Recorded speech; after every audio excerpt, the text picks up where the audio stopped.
L'espace entre les ponts était divisé en 2 compartiments de 3 pieds 3 pouces de haut.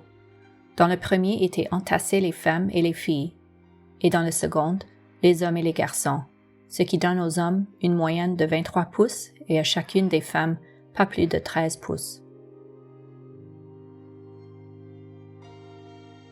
Du 15e au 19e siècle, des millions d'êtres humains ont été soumis à l'horrible trajet transatlantique de la traite des esclaves.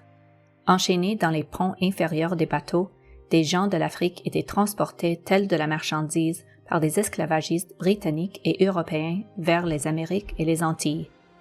Les traumatismes provoqués par ces événements ont été transmis au fil des générations. La psyché collective de toute la descendance diasporique africaine y est aujourd'hui enracinée. Installé au Québec, l'artiste Stanley Wani présente sa propre acceptation de ce patrimoine. Surtout connu pour ses bandes dessinées romanesques, Wani relie dans cette exposition les conditions à bord des navires de transport d'esclaves à la segmentation sociétale qui a lieu de nos jours, au sein de la lignée vivante des gens enlevés.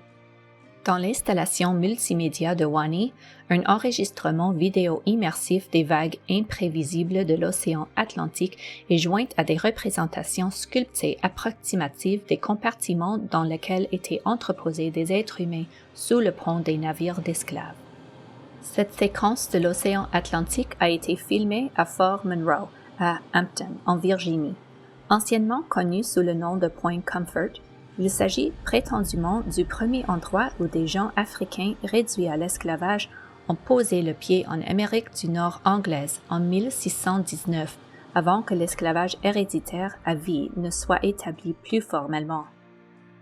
Une œuvre sur papier à technique mixte rappelle la dislocation engendrée par ces identités, ces histoires, ces ancêtres perdus. Du point de vue matériel, leur surface est grattée et marquée. Wani se livre de manière conceptuelle à un acte de mémoire en creusant littéralement dans l'œuvre pour y révéler des couches ensevelies. Le premier panneau présente des interprétations historiques de ce trajet tumultueux à travers les vagues.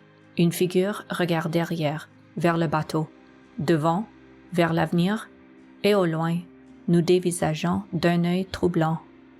Dans le ciel, une lune imperturbable surveille. Le panneau central révèle l'entre-deux, l'espace au milieu de l'Atlantique. Il renvoie aux millions de gens qui sont tombés à la mer, de force ou de plein gré. L'artiste demande « Que faut-il à une personne pour se rendre là ?» et y voit un acte de bravoure et de courage qui démontre son humanité. Divers masques africains apparaissent aussi. Le chaos et la confusion de l'océan, de l'esprit en fait, se mêlent à des éclairs limpides de ce qui a précédé. De nos jours, une quantité de gens habitent dans des projets d'habitation de grande hauteur, comme celui-ci à New York. Ils sont entassés les uns sur les autres dans leurs appartements, comme dans les cales de navires transportant des esclaves. Dans l'avant-plan, le regard direct d'une jeune personne nous transperce.